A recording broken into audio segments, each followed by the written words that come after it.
I'm Katie, and this is Within, a podcast empowering women to reimagine the unrealistic standards that have kept us from living in our truest nature. Here, we'll unravel the programming that's taught us things like perfectionism, shame, and overwhelm to settle into our deepest knowing and our truest selves.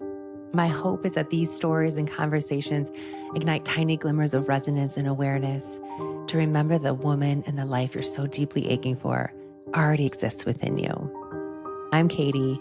This is Within, and let's get into it. Okay, let's talk all things hormones. I am really excited about this episode.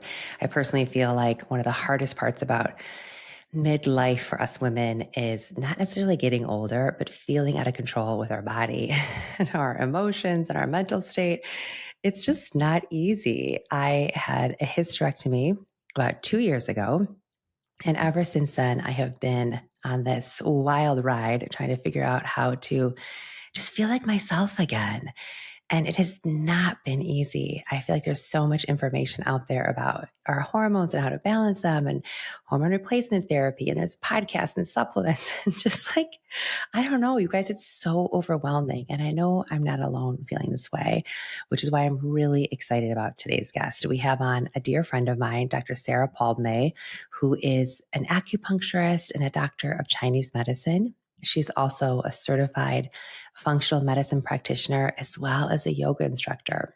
Dr. Sara is passionate about helping her patients to reach optimal levels of health through acupuncture and natural healthcare. She has a strong focus on women's healthcare, including fertility, PCOS, PMS, and menopausal issues. I love so much of Dr. Sara's work because she looks at the whole picture and the whole body. So while yes, she's going to talk to us today about hormone replacement therapy and some options out there, she really looks at everything going on in her life and takes us just a step back to kind of re-examine everything from stress, sleeping, our relationships, and just understands, and I know you know this, but the mind-body connection that I know consciously we are aware of, but I really think we forget just how important it is. So Dr. Sara does a great job today just explaining everything to us, breaking it down in ways that are digestible and giving us some actionable tips. And I am a huge fan of her work, and I know you're going to get so much out of this. So wherever you are in your midlife hormonal journey, this episode is for you, and I can't wait for you to take a listen. Hi, Sara. Thanks for being here. Thank you for having me, Katie. I feel like I've been wanting to have you on the show since you and I first met because I feel like the phase of life I'm in, and I know so many of my listeners are in, I feel like we have so many questions around hormones, women's health, midlife. I mean, I just feel like it kind of all sucks.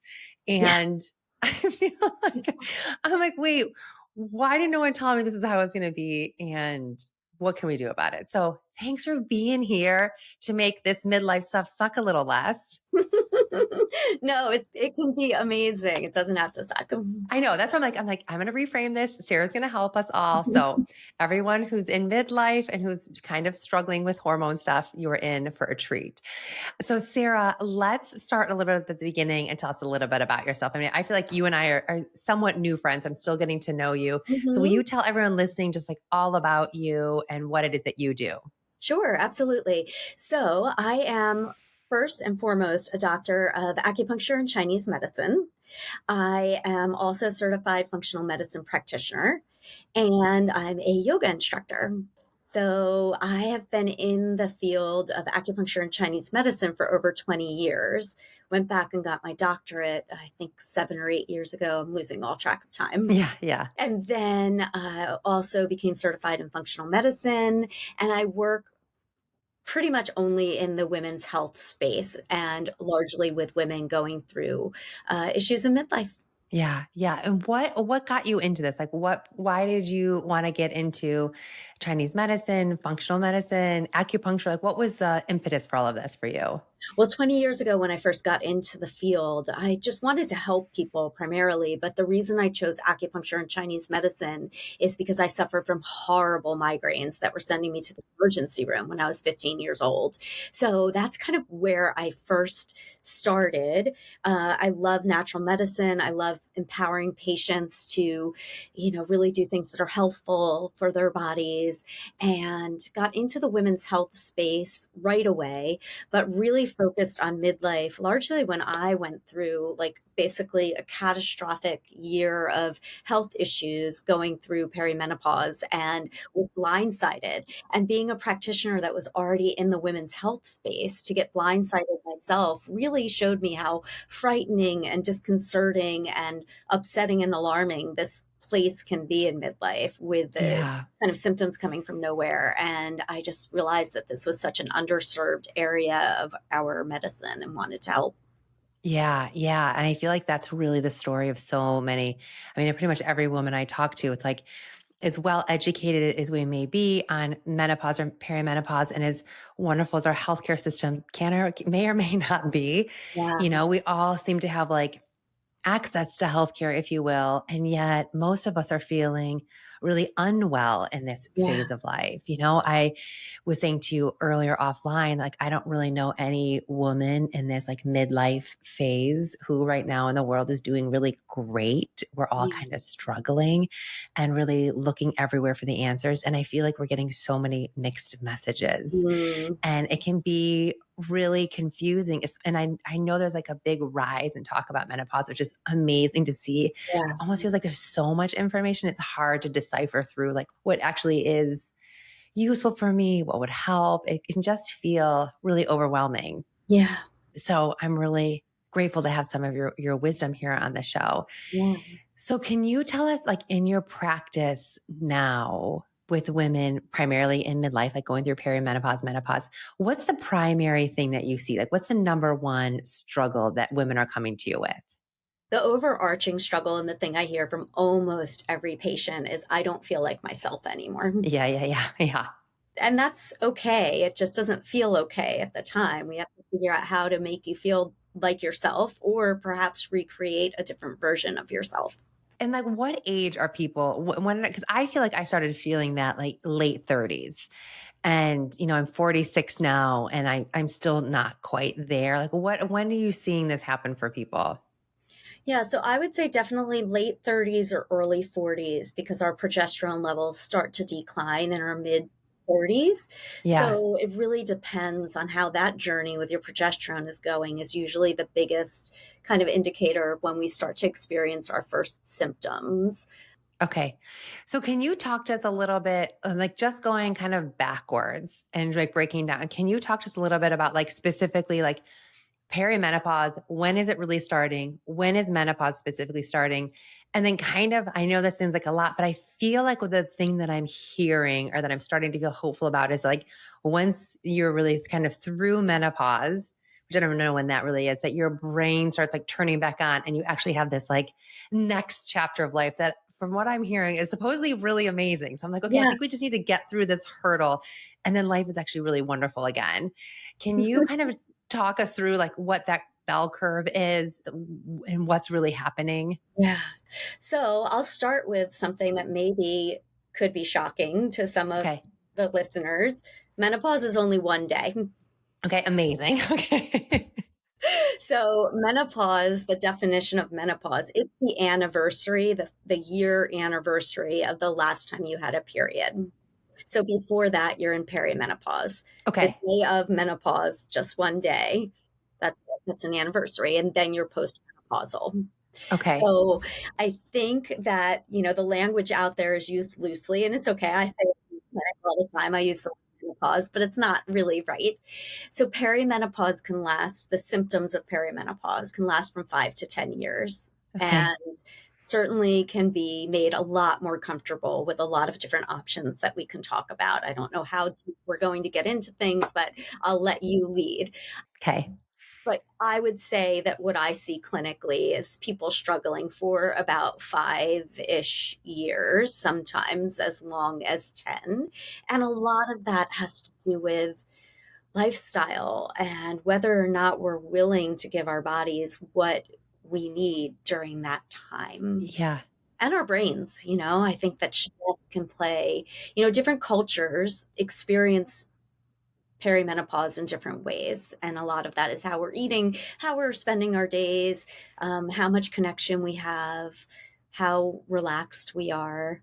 Yeah. And then, okay, so then we can go through perimenopause for anywhere from 5 to 10 years, right? And you're saying starting anywhere, and it varies, but in our mid 30s sometime. Yeah. And then menopause is that one day, that anniversary. And then Mhm. what happens? What do you see post that 1 year anniversary? Then what are we looking at?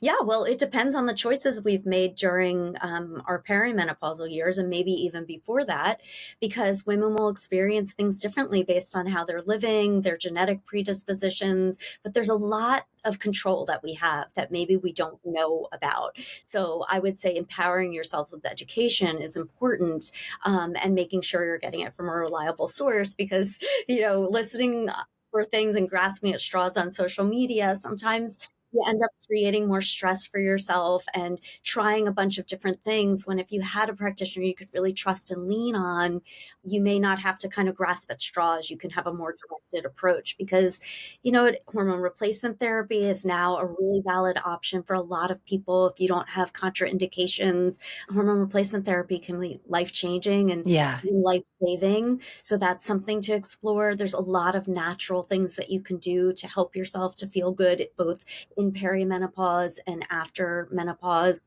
postmenopausally. So there's so many options out there for us to feel great.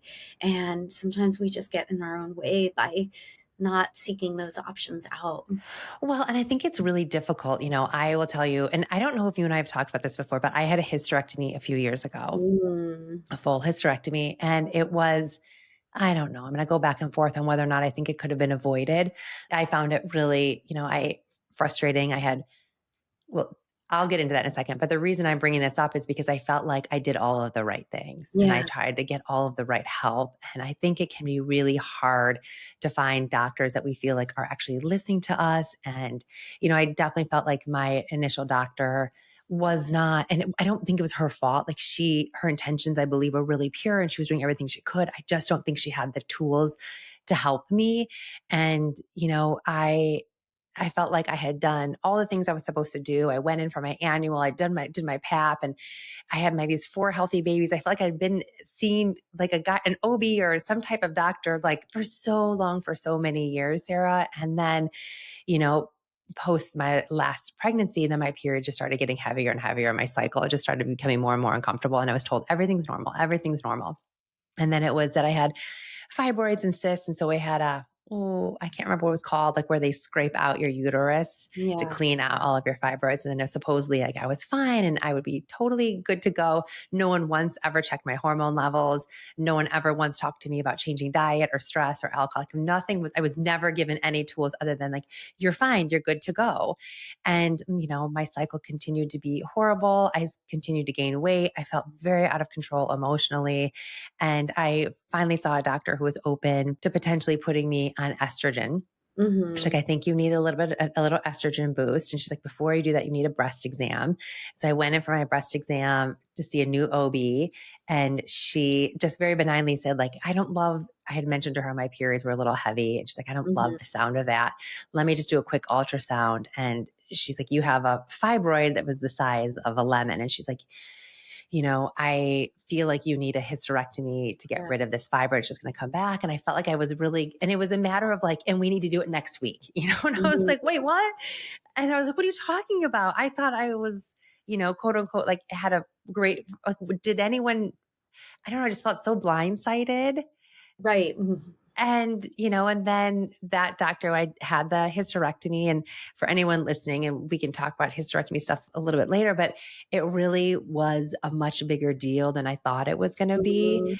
I really thought it was just removing an organ. I didn't understand, which again, that sounds crazy. We're like just removing an organ, but I didn't really understand how Right. energetically and emotionally that would change me as a woman. And it really rocked my world. Yeah. And I can't say like I regret having that procedure done, but it definitely changed me energetically, emotionally, hormonally. Like I felt like a huge piece of me was missing and I was not prepared for that. And long story short, then after that procedure, I was not put on any hormones.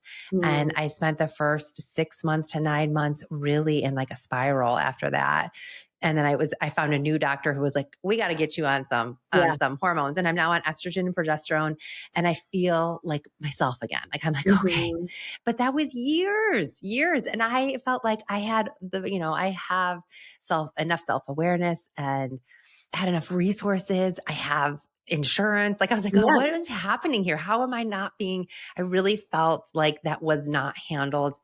Let me just put it this way. It was a mess and I would not recommend it to anyone. So I say all of that to come back to the last statement you had made about finding a practitioner that you really feel like listens to you. And which is Mhm. what I love so much of what you do, from what I'm understanding, is really looking at the whole person. And I'm Mhm. sure taking in labs along with like how she's doing and other parts of her life and combining it all to treat her. And I think that that's really refreshing. So let's say someone is coming to you and she's in her, I don't know, late 30s, early 40s. And she's like, Dr. Sara, I just don't feel like myself. Where do you begin? Like, where do you start with your patients? Well, thank you for sharing your story. That Yeah. I was like, well, brain dump on that on you. No, I mean, you went Sorry. through a lot, and that is, it can be traumatic to, just lose an organ. most of Yeah, our organs right. are pretty No big deal. important. Just a life-giving organ, no biggie deal. But thankfully, you did get on Yes. estrogen because, Yeah.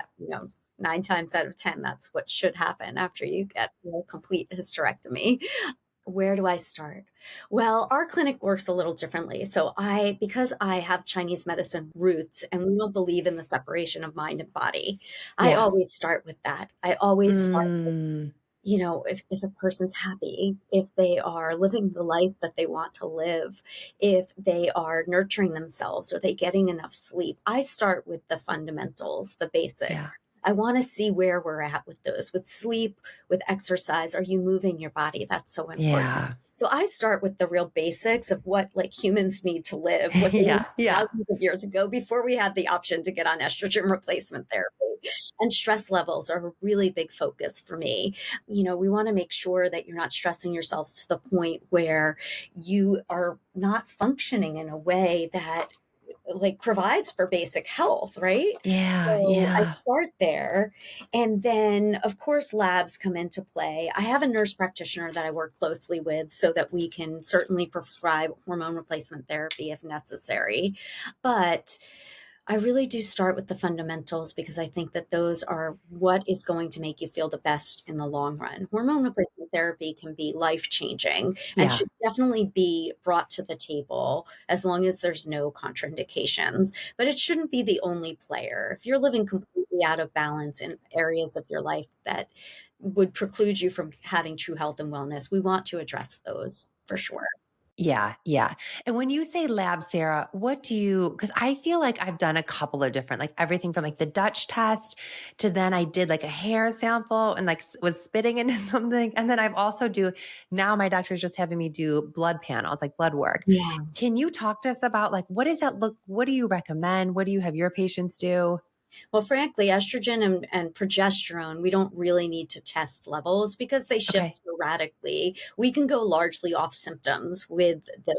We can do Dutch tests, we can do all the fancy tests, but when it comes down to it, there's certain symptoms that are associated with certain lack of progesterone, estrogen, testosterone. If for some reason you have low energy, low sex drive, low muscle mass, all of that, and you wanted to do testosterone, you need to check levels pretty frequently to make sure that you're not taking enough testosterone Okay. to get masculinized. The Okay. other two are a little bit more forgiving. So, women want tests because that's what we've been taught to want in Western medicine. Right. And there is value in them, but there can be an overemphasis on testing. So, You're so, I love that you're saying that. I will tell you, my last doctor, the one who finally put me on estrogen, she yeah, just got on the call with me and she's like, I'm just going to look at you right now and tell you you're going to go on estrogen. And she's like, your yeah. face is red. You're having night sweats. She's like, I don't care about the labs. And I was like, thank you. And I think it is really refreshing to hear because I think it is like we as patients, we're coming and saying like, labs, because I feel like that's what we've been told, right, by Western medicine that we need in order to justify why we're feeling so crappy. It's like Exactly. and I understand why Western medicine works a certain way, but I really love how you're looking at it. Like a lot of this is anecdotal, and a lot of this is like we just know there is a decline in that progesterone estrogen. And it Yeah. sounds to me like what I'm hearing you say is from pretty much everyone, unless there's a contradiction, contraindication, Contraindication. Yeah. Medical history that may preclude. Yeah. my Mhm. brain is not working. But that estrogen and progesterone are most likely going to be, recommended. And it sounds like Yeah. testosterone is it's a separate beast. Yeah. I mean, I take testosterone. I don't take estrogen because I have a health issue that would preclude me from taking estrogen, Okay. at least at this point. I may at some point start a topical estrogen. But, that's again going back to the practitioner that you really trust, that's going to be serving your best interest. And, Yeah. insurance companies, we actually work off a hybrid model. So we have a membership model that women can join our clinic, and they pay a small monthly membership fee, which is pretty affordable for most patients, but it gives us just a little bit of extra ability to spend more time with our patients. They can still use their health insurance. So we don't charge thousands of dollars a year to work with us, but we Yeah. do cover our costs so that if you want to email us, you can email us. If you want to, have us look at something really quickly, we're able to without worrying that we're being dictated by the insurance companies, because that is a problem.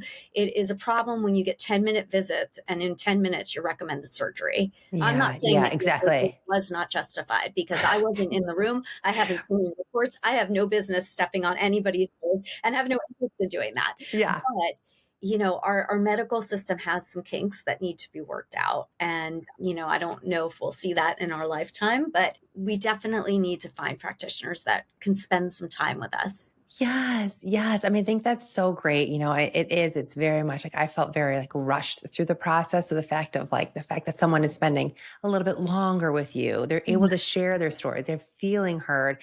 It feels like, just even the stress level can come down and be like, okay, this is Yeah. a process we're in together. I've got a teammate who's going to help me figure this out.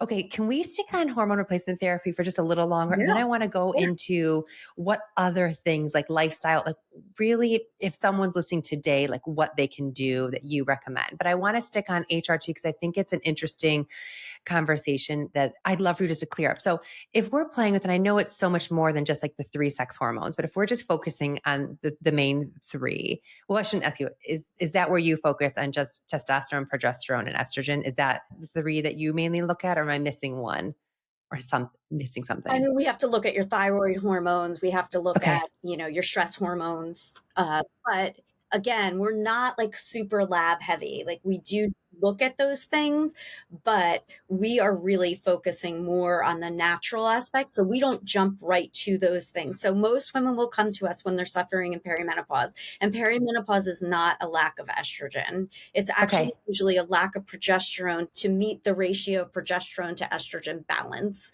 So Okay. usually when women are really struggling before they go through a hysterectomy or really lose all their estrogen, it's usually an imbalance of the hormones rather than just a straight decline, if that makes sense. That makes so much sense. And that's where the heavy periods come into play. It's when you have Okay. too much estrogen and not enough Not enough. progesterone balancing Yeah. each other out. And that's where we get these periods that are like amazingly crazy. Okay, so can you just talk to us a little bit about the role of each of those three hormones that they play? So Yeah, I know you just said like it's often an imbalance and that's what you're seeing that's causing some of these heavy periods, but like yeah, which one? Because I know sometimes like someone has said to me, like, progesterone is going to help you with your sleep. yes. Testosterone kind of helps you with creativity and feeling empowered. Like, can you kind of just do like a little 101 on each of those hormones? So if someone's listening, they're like, oh, this is where I'm having some symptoms. This might be where I'm off. Not that Yeah. we're like giving anyone medical advice, but just like if you could kind Right, of I know, walk it's through. tricky, it's tricky in Yeah, the wide world of web, I have to be very careful, total. yes, I mean, you basically nailed it, like, sleep issues, progesterone, Okay. hot flashes, estrogen. Hot Hmm. flashes also I mean, estrogen also how women are very judgy of other women and very critical of themselves? Yeah. Yeah. When we have estrogen, we tend to be judgy and critical. When we lose our estrogen, we start not caring. So like women that are Oh, really? postmenopausal, they're just not as Okay. judgy and they don't care anymore. And we think that's like with age comes wisdom, but it's estrogen. So if you're finding yourself like really bitchy and critical, it's just like your estrogen. It can be. It could be your estrogen just being like, "Woo, woo, woo, woo, woo." Okay, okay. Mhm. What So about weight gain? Like if you're feeling like bloated and gaining weight, who's responsible for that? kind of all three, and I would think that the biggest player for weight gain is again all three, but testosterone's involved with muscle mass. So Yeah. progesterone's the first to decline, and it declines kind of steady and slow down the path through your perimenopausal years. Estrogen declines like this. It's like a crazy wild ride. It's like a roller coaster. Yeah. Yeah. Okay. Testosterone declines when estrogen starts to decline, but it's slow and steady as well. So it's not like a Okay. radical shift, but that's when we start to feel like our muscle mass isn't there. Like you can work Yeah. out, but you're not getting stronger, that kind of thing. So it's like the male hormone. We normally have less muscle mass than men, but testosterone is definitely more of a driver, a motivator, an energy. So if there's low energy, low sex drive, they're Yeah. working out and they're not seeing any return. That's a testosterone. That's a given. Yeah. And I just feel like, so I'm not on testosterone now, and I've been feeling like a little bit of like, it is a little bit of that like drive is gone. Mhm.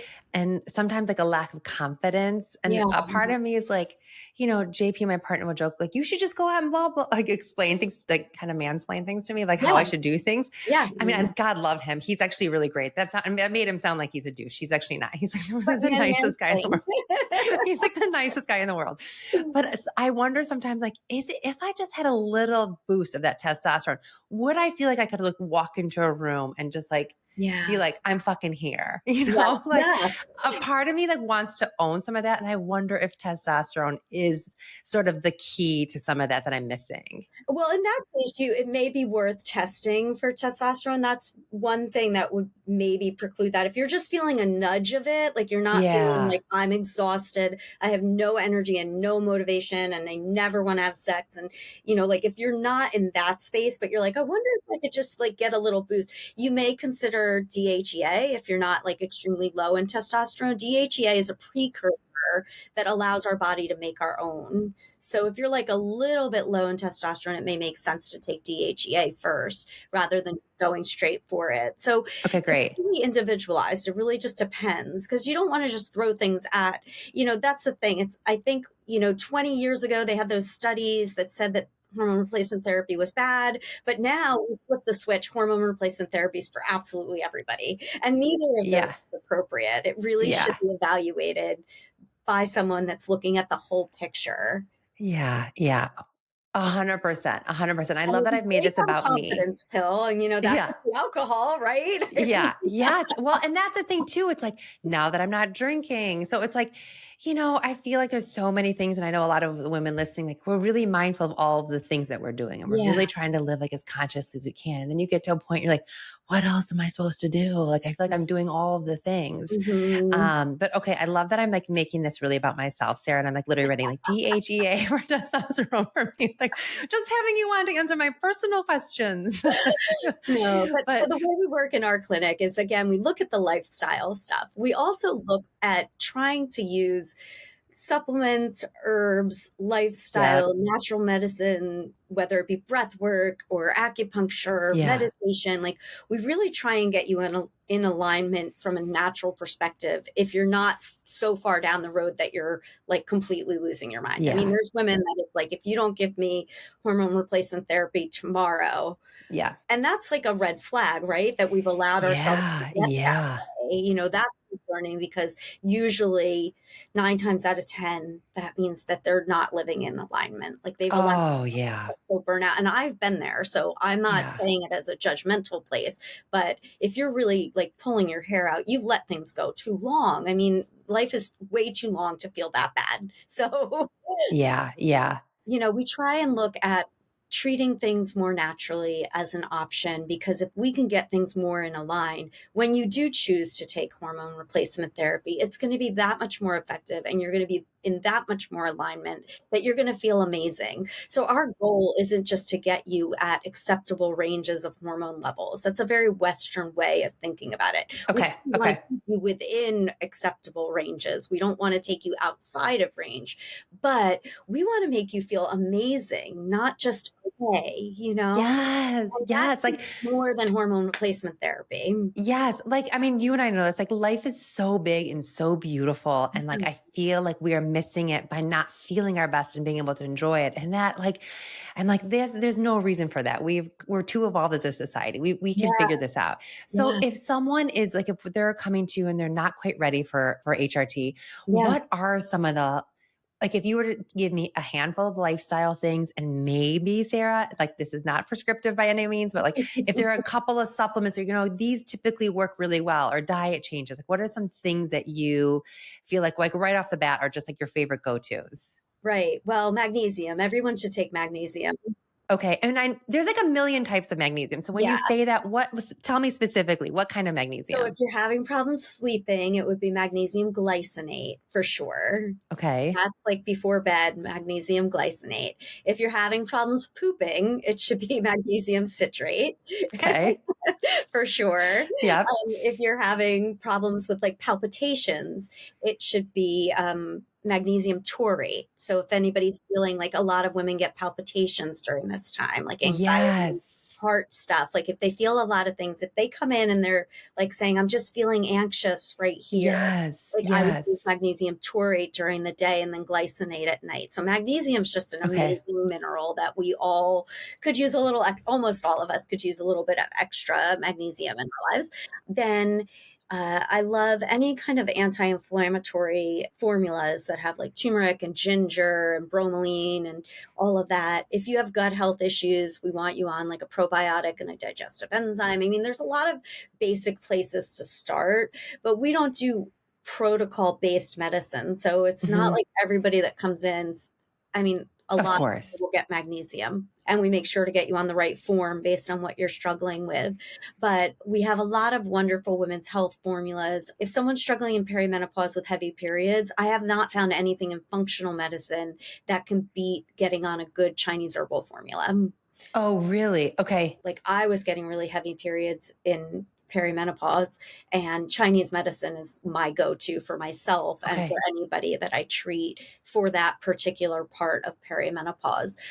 Usually you do need to clean out your liver if you're having really heavy periods because it's like these excess estrogens that don't know what they're doing in your body and not Mhm. enough Mhm. progesterone to keep your healthy uterine lining. So Mhm. we usually try and do something like a natural dim, like something that will pull out that extra estrogens from your system, and that can really help with heavy periods. So there's a lot to it. I hate to make basic recommendations, Of course, yeah. but there's just so much out there, and finding a good practitioner is important. And how you find a good practitioner is important too. If you don't mind, I'll just touch base on that really quickly. Yes, I would love Always that. be licensed health practitioners. That means they hold a medical license of some sort. My medical license is in Chinese medicine.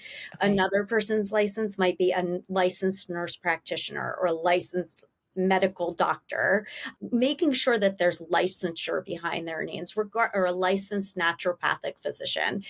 You don't want someone that doesn't hold some kind of medical license where they have to be accountable. They have to be doing their continuing education units. They have to be, in a field, an actual field. Yeah. I mean, it's okay to work with like a nutritionist that went through a nutritional coaching program because Sure. it's important to eat your vegetables. And if you need accountability, and they know a lot of stuff, but if you're making medical decisions, it's really important to be with someone that's got some liability if they're giving Yeah, you. yeah. That's why I'm careful, like with spitting out information Of online course. that's like more medically based, is because I could get in a lot of trouble. Like I can't, Yeah. if you wanted to come see me as a patient, I can't treat you. You're not in the same state as me. Medicine is Yeah, yeah. regulated state by state. So just finding people that are more cautious about what they're saying online is Yeah. important too. Yeah. Yeah, it's great advice. Great There's a lot advice, of Sarah. influencers out there, and I was just saying about an hour ago with a friend, I'm like, they're giving a lot of advice, and I have no idea where they learned their information from. Sarah, you are so funny. I see that all the time. And I think that that's like part of the problem. I mean, God loves the internet. Like, I mean, it's been a wonderful tool in a lot of ways. And I also feel like it's made things a lot more confusing. Yes, And that's a perfect example. You know, a lot of people know a lot of, supposedly know a lot of things. So exactly. you're exactly right. Like making sure it's credible that they're to continue to do their continued education, you know, and that it's from someone that you feel like you can truly trust. I love Yeah, that so much. yeah, absolutely. And I think that's different than coaching because I think like I'm Oh, starting an online yeah. coaching program, but I'm very careful about making it a coaching program because we do need help. We need people to hold our hands Yeah. and we need people to give us advice, but we want to make sure it's basic like lifestyle advice, not medical treatment. Yeah, That's yeah. just the difference. Okay, and it's so funny though, because now I'm gonna ask you something like kind of medically, but Yeah, just that's like fine. your I'll do opinion my on something. best. Because we were just talking, well, you were just talking about the liver, which I think is so fascinating. And I've sort of been like under like that's kind of become my newest obsession is like, Katie, if you can just focus on keeping your liver really healthy, like I think you're gonna feel amazing. Don't ask me why I think this. That's but when you said that, I was like, yes. And one of the things that I've been doing really since my hysterectomy has been castor oil packs and the I Hmm. do them and I probably do two. Well, I'm going to ask you if I do it too often. I do it like 2 to 3 times a week and like over my liver and I'm Hmm. obsessed with it. Is it doing anything for me? Is it in Yeah. my head? Like what do you think about castor oil packs? Yeah, I recommend them to anyone that wants to work on liver health.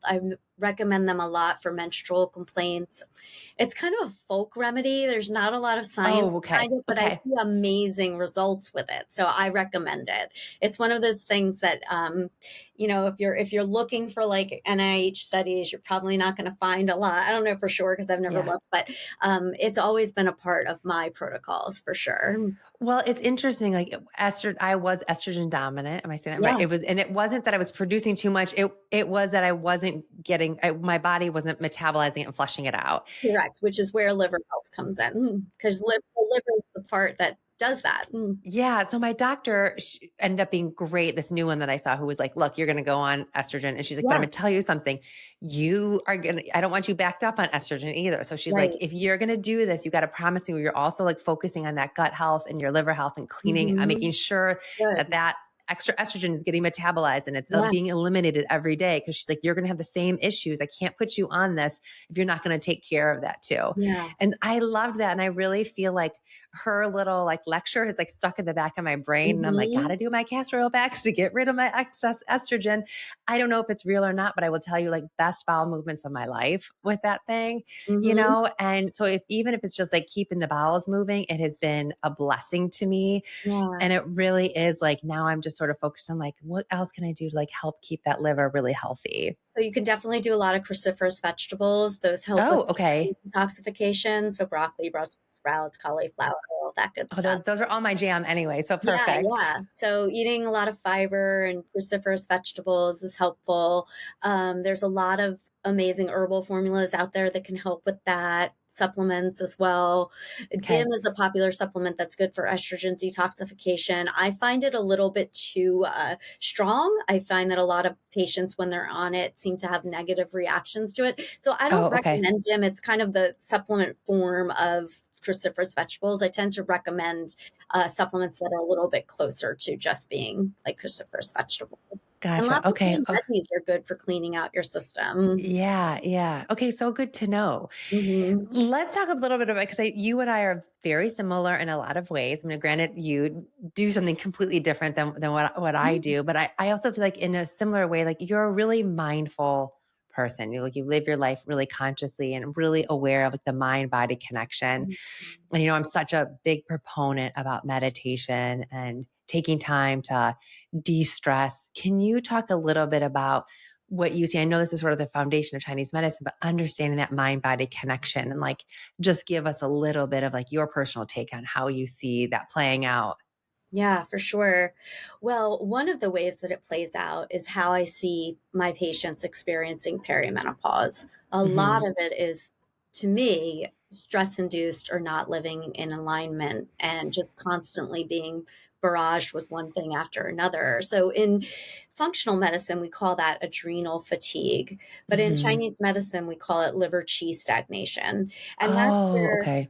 where basically your body just can't keep up with the stress. So in Chinese medicine, the liver qi, when it's stagnant or stuck from too much stress and from living like burning both ends of the candle, it starts to attack your spleen, which is your digestive function in Western medicine or functional medicine. And so you just basically start the stress starts to affect your spleen and you just can't like recover the same way. You start to get really Yeah. tired and stressed out, and your body just doesn't know what to do with all that. So, all these excess stress hormones start to impact the ability to do estrogen detoxification at the exact moment when you need the ability to get rid of those excess estrogens because the amount of estrogen you have is fluctuating wildly. So, you've created this chemical shitstorm, for no other word, Yeah. in Yeah. your Yeah. Yeah. body at the same time as you have this emotional craziness going on because you're finally figuring out at this age of life, you don't want to just be in service of others. You actually want to take time for yourself, but your lifestyle is just not allowing that. You Yeah. need more rest. But if anything, you're at the top of your career, so Yep. you Yep. don't have time for rest. Your kids are either still young like yours or perhaps off in college and they need you more than ever. They just need you by text instead of Yeah. in the house. I mean, you Yeah. just have so many things coming at you from the external world. And then internally, you actually need to support yourself by doing less. And that just doesn't happen for women in their mid 40s, Yeah. you Yeah. know? So it becomes this, like recipe for disaster. So just jumping straight into HRT, it's missing some of those links. Like Yeah. HRT is not going to help you at that time of life to restore some of your bodily functions. It's just going to give you more of certain hormones. But like your doctor said, if your body's not set up to get rid of the ones that you don't need, Yep. Yep. then Yep. you're creating other issues. So that mind body connection is really important. And if you don't acknowledge that you need to slow down sometimes, if you don't acknowledge the thoughts that don't serve you. We talk so much on the internet about exactly how much protein you need. Yes, we need more protein in midlife. I'm not going to say that I don't give that advice, but we Yeah. Of also course. need to like watch less news. We need to hang out with less Yes. toxic people. We need to Yes. get rid of friendships that don't serve us. I mean, there's just so much more to like what we should be taking in than our diets. Our diets are Mm. definitely important, but there's a lot of happy people out there that lived on McDonald's and, beat all the odds and lived to like 95 because Yeah. they had like their mental stuff right. So it's about paying attention to both equally. Yeah, it's just so important. I'm so glad you said that. And it's interesting as I was really talking to you in the very beginning, saying how much I appreciate what you do. The fact that you are a yoga teacher, you are an acupuncturist, and you're a functional medicine doctor. Like you really practice this holistic way. But I think as Yeah, us as patients too, and as women, we have to hold ourselves accountable and look at our whole life and not just go to a doctor and say, I'm, not feeling well at X, Y, or Z, but also like, where are the things in our own life that we aren't holding ourselves accountable for? Where is it that we can eliminate stress? Where can we put down the phone and just go to bed? yeah, Where can we like even, I'm a huge proponent of meditation, obviously.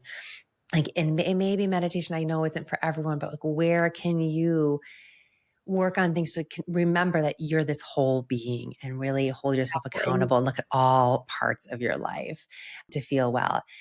What do I know for me, it's meditation. What about for you and your patients when you say like being in alignment, taking care of yourself? What are the things that for you would be like a go to for a patient? Is it meditation? Is it breath work? Like, what do you to sort of de stress the body and come out of that fight or flight mode? Like, what do you like? Right. Well, I always counsel my patients that really the biggest thing we want to do is not get rid of stress in our life, but Yeah. mitigate our stress response and complete stress control, Mm. right? So, Hmm. how you get there is less important than getting there. So, you may love meditation, someone else may love breath work, someone else might love savasana. That's the only reason I go to yoga. Yeah. Yeah.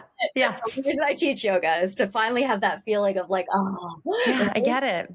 Yeah. Because stresses come at us, and that's totally natural. But we need to teach the body that those stressors, once they happen, we need to teach the body how to let them go before we get into the next stressor, That right? is like, can we just pause there for a second? Can you just say that again? Because that like hit me. Like I still need to work Yeah. on some of this. So yes, say that again. We need to teach our bodies that we're safe. So when a stressor comes at us, we complete that stress response and show the body that we're calm again, that we have completed that stress cycle and that we're okay. Yeah. Because stress is never going to go away completely. Nobody lives a Mm, stress-free life. So that goal of getting to the point where nothing stresses you out is unattainable. But we need yeah. to teach ourselves the tools that can get us into Herbert Benson. I went to Harvard and studied at his Mind Body Institute, and he talks about the relaxation response. Yeah. And 10 minutes of meditation can do for you cardiovascularly the same thing that a 20-minute run can do. So it's a lot about how to See? get there. Yeah. You Yeah. know, a lot of people Yeah. love running, and they don't usually love running because of the physical aspect, although that certainly is a great benefit. It's because of the mental aspect, Yeah. right? I That agree. runner's high that people get.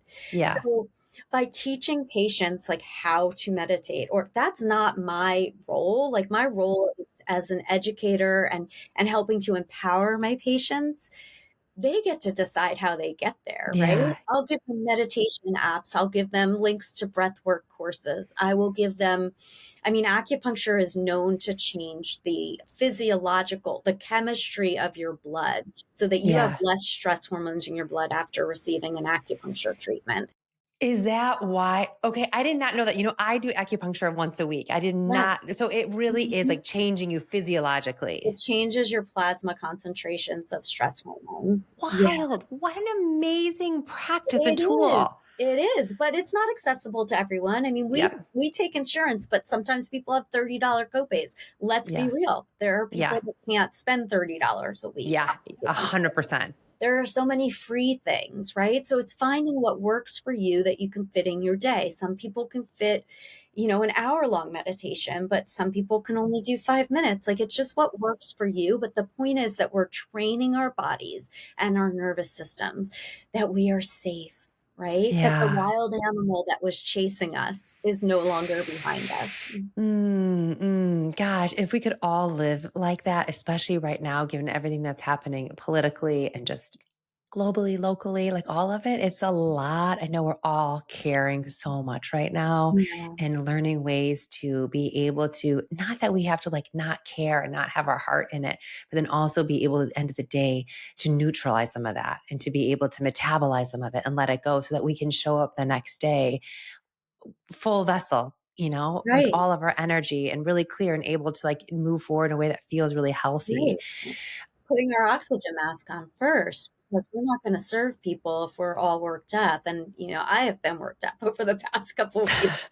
And I Yeah. have meditated and worked out and Oh, and did breath work. I mean, I'm pulling out all the stops because they yeah. say when you're Yeah. stressed out and you don't have time to meditate, that means you That's should when meditate. you meditate. No, exactly. Exactly. It's the days I always think I don't have time for that. I don't need it. I'm like, that's the day I need it the most. Yeah, I mean, for those listening, Sarah and I are recording this on January 31st, and it's just been a shitty January. yeah, So yeah, for everybody, and so it makes sense. I'm there right there with you. And, I feel like I have all the tools in my tool basket and still it feels like a lot. So I think also like recognizing that none of this is solved overnight just because whether you are on HRT, whether you are postmenopausal, perimenopausal, whether you are meditating, not meditating, life is still going to feel heavy at times and just allowing it to sort of be and being able to step back and let some of it go and not carry it all so tightly, I think is just really, really important. yeah. Well, Sarah, this was so helpful. You are so wise. And I just feel so lucky. For those who don't know, Sarah and I, well, you've probably already heard that like I'm going to Panama in March and Sarah's actually coming with me. She's a co-host with me. And so she's going to be in Panama for anyone who is interested in still joining us, offering her wisdom. She's going to be doing some acupuncture on us and just being there to help like guide us to feel really well. And so I'm really Grateful for you doing the show with me, and then excited to be spending time with you in Panama. Same. I just can't believe we're going to be there together in person. So if you are listening to Sara talk, you're like, I need to be near this woman and gain all of her wisdom. You can come hang out. Come hang out with us in Panama, because she's going to be there right there with us. So Yeah. just thanks for being here. Thank you for having me. Where can everyone find you? Like if they're interested in learning more about you, or maybe like, I know you have a coaching program that you just mentioned is coming up. Yeah. I know that maybe not everyone can participate with you medically, since depending on where people live, but share with us too, like where can they find you? Yeah, sure. So I have a website that hosts my podcast, the Rising Woman Project. So Great. risingwomanproject.com. And that's the best place to find me if you're not local to Maryland, which most of you probably won't be. And that hosts my podcast, retreats, just a little bit about wellness. And there is an opt-in going on right now where I send you lots of juicy tips of where you can start going through perimenopause, the things you can do for yourself Great. without any professional help, because we do have the power to change how we feel. Yeah. Yeah, we do. We do. Mind and body. Yeah. Yeah. I love that. Okay, great. Perfect. And we will link all of that in show note. And just Sara, thank you so much for being here. I'm just such a huge fan of yours and just can't wait to be with you in the Yes. beautiful sunshine in a month or so. Yes. Same. Thank you for All having right. me. Thanks so much.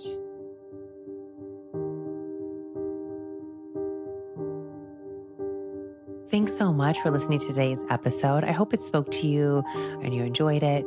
If you would take a minute to subscribe to the show, and it would help you because you would never miss an episode, and it would help me because you would never miss an episode. And if you would take a minute to just click one of those stars to rate and review this episode, it would do wonders for the show and mean the world to me. Thanks so much for being here and just all your continued support. I can't wait to talk to you again next week.